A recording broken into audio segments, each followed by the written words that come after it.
فاسألوا الذكر إن كنتم لا تعلمون۔ تو اے لوگو علم والوں سے پوچھو اگر تمہیں علم نہ ہو۔ صلوا علی الحبیب صلی اللہ علی محمد صلی اللہ علیہ وسلم۔ والصلاة والسلام على سيد الأنبياء والمرسلين أما بعد فأعوذ بالله من الشيطان الرجيم بسم الله الرحمن الرحيم الصلاة والسلام عليك يا رسول الله وعلى آلك وصحبك يا حبيب الله يا أيها الذين آمنوا إذا تداينتم بدين إلى أجل مسمى فاكتبوه وَلْيَكْتُبْ بَيْنَكُمْ كَاتِبٌ بِالْعَدْلِ إِلَىٰ آخِرِ الْآيَةِ۔ اے ایمان والو،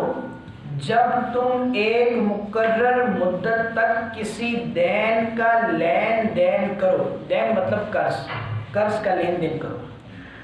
تو اسے لکھ لو، اور چاہیے کہ تمہارے درمیان کوئی لکھنے والا ٹھیک ٹھیک لکھے، اور لکھنے والا لکھنے سے انکار نہ کرے جیسا کہ اسے اللہ نے سکھایا ہے، تو اسے لکھ دینا چاہیے، اور جس پر حق آتا ہے وہ لکھتا جائے اور اللہ سے ڈرے جو اس کا رب ہے، اور حق میں سے کچھ رکھ نہ چھوڑے۔ پھر جس پر حق آتا ہے اگر بے عقل یا ناتواں ہو یا لکھ نہ سکے تو اس کا ولی انصاف سے لکھوائے، اور 2 گواہ کر لو اپنے مردوں میں سے، پھر اگر 2 مرد نہ ہوں تو 1 مرد اور 2 عورتیں، ایسے گواہ جن کو پسند کرو کہ کہیں ان میں ایک عورت بھولے تو اس کو دوسری یاد دلاوے، اور گواہ جب بلائے جائیں تو آنے سے انکار نہ کریں، اور اسے بھاری نہ جانو کہ دین چھوٹا ہو یا بڑا، اس کی میعاد تک لکھت کر لو، یہ اللہ کے نزدیک زیادہ انصاف کی بات ہے، اور اس میں گواہی خوب ٹھیک رہے گی، اور یہ اس سے قریب ہے کہ تمہیں شبہ نہ پڑے، مگر یہ کہ کوئی سر دست کا سودا دست بدست ہو تو اس کے نہ لکھنے کا تم پر گناہ نہیں۔ جب خرید و فروخت کر لو تو گواہ کر لو، اور نہ کسی لکھنے والے کو ضرر دیا جائے نہ گواہ کو، اور جو ایسا کرے تو یہ تمہارا فسق ہوگا، اور اللہ سے ڈرو، اور اللہ تمہیں سکھاتا ہے، اور اللہ سب جانتا ہے۔ یہ سورۃ البقرہ شریف کی ایک آیت ہے، اس کے اندر بہت سارے احکامات ہمیں اللہ تبارک و تعالیٰ نے ارشاد فرمائے ہیں۔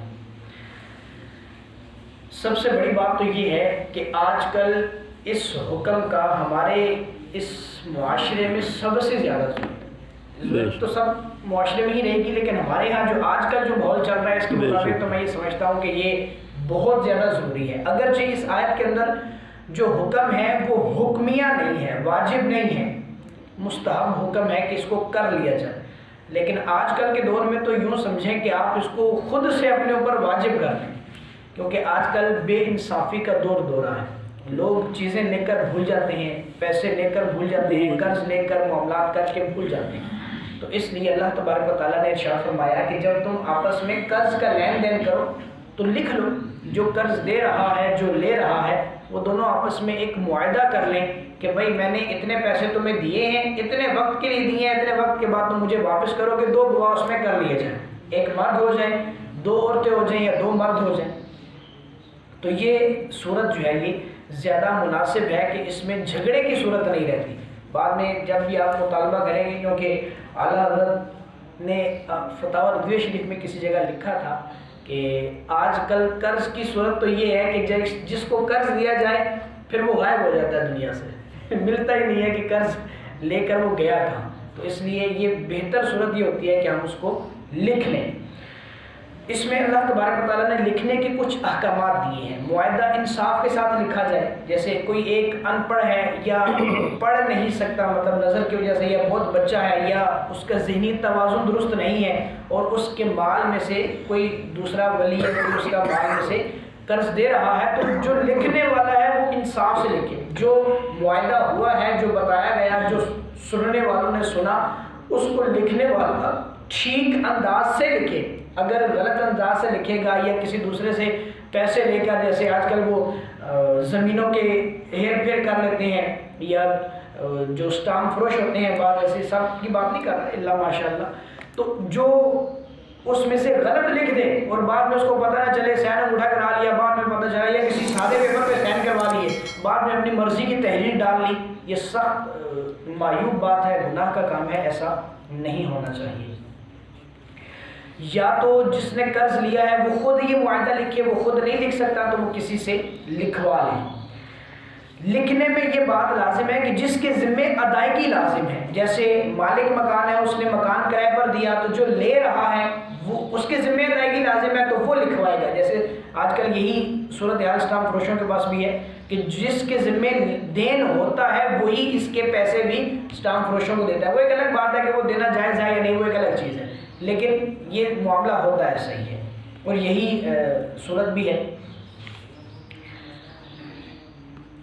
اس میں دوسری بات اللہ تبارک و تعالیٰ نے یہ ارشاد فرمائی کہ جو نقد سودا ہے آپ کا، جیسے مثال آپ کسی دکان پہ جاتے ہیں، آپ نے 100 روپیہ دیا، 100 روپے کے بدلے میں انڈے لے لیے، آپ نے انڈے لے کے گھر آ گئے، اس میں لکھنے کی ضرورت نہیں ہے. جو نقد سودا ہے، پیسے دیے، چیز لی، لین دین فوراً ہو گیا، اس میں لکھنے کی حاجت نہیں ہے. جہاں پر قرض کی صورت ہے، جیسے دکانوں میں بھی آپ نے ادھار لگوایا ہوا ہوتا ہے، مہینے بعد جا کر پیسے دیتے ہیں، تو وہاں یہ ہے کہ اس کو یادداشت پر نہ رکھا جائے کہ ٹھیک ہے مجھے یاد ہے، بس ٹھیک ہے آپ لے جائیں، کر لیں گے. اس کو لکھ لینا جو ہے یہ مناسب ہے.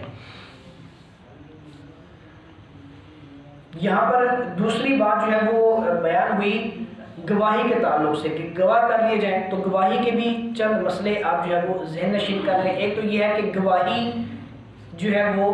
مسلمان عاقل اور بالغ کی گواہی جو ہے وہ منظور کی جائے گی. کافر کی گواہی کافر کے حق میں قبول ہے، مسلمان کے حق میں قبول نہیں ہے. تنہا عورت کی گواہی صرف عورت کے اپنے ذاتی مسائل پر جو ہے وہ ثابت آتی ہے، اس کے علاوہ نہیں. جیسے مثال کے طور پہ عورت کے ہاں بچہ پیدا ہوا تو اب اس کی گواہی وہ عورت ہی دے سکتی ہے، اس کے علاوہ کوئی دوسرا نہیں دے سکتا. تو اس طرح کے جو ان کے ذاتی مسائل ہیں جس کو اور کوئی جان نہیں سکتا، ان کی گواہی اس پر معتبر ہے. اس کے علاوہ عورتوں کی گواہی تنہا کسی بھی معاملے میں شریعت میں قابل قبول نہیں. اس کے ساتھ ایک مرد کا ہونا یہ ضروری ہے کہ 2 مرد ہوں یا ایک مرد اور 2 عورتیں ہوں. عورت بھی ایک جو ہے وہ نہیں ہوگی، 2 عورتیں ہوں گی تب گواہی قابل قبول ہوگی. حدود و قصاص،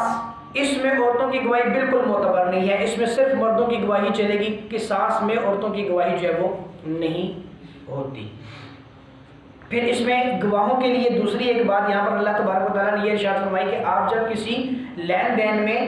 آ گئے تو اب لین دین میں آنے کے بعد یہ ہے کہ اگر آپ کو گواہی کے لیے کہیں طلب کیا جائے تو اب وہاں پر آپ گواہی سے رک نہیں سکتے، اپنا کوئی بہانہ نہیں بنا سکتے کہ میں نے یہ کام کرنا ہے، میں نے فلاں جگہ جانا ہے. جب گواہی آپ گواہ کسی چیز کے بن گئے تو جب آپ کو عدالت یا کورٹ یا قاضی جو ہے وہ گواہی کے لیے طلب کرے تو آپ ضرور بھی ضرور وہاں پر گواہی دینے کے لیے جائیں گے. گواہی چھپانا ان معنوں میں یہ حرام ہے. بعض جگہوں پر چھپانے کی اجازت بھی ہے، جیسے بعض قصاص گناہ وغیرہ کا معاملہ ہے، اس میں حضور صلی اللہ علیہ وسلم نے ارشاد فرمایا کہ مسلمان پر حق ہے کہ وہ مسلمان کی پردہ پوشی کرے. تو بعض معاملات میں چھپانا جائز بھی ہے، لیکن یہ جو چوری وغیرہ کا معاملہ ہو یا اس طرح کا لین دین کا معاملہ ہو وہاں پر گواہی دینا یہ واجب ہے. گواہی چھپانا حرام ہے، گواہی چھپا نہیں سکتے. اسی طرح دوسری بات یہاں پر اس آیت کے اندر ایک یہ بھی ارشاد فرمائی گئی کہ لکھنے والا جو ہے اس کو تنگ نہ کیا جائے. خواہ مخواہ میں مثال اب جس سے آپ نے لکھوانا ہے، معاہدہ کروانا ہے،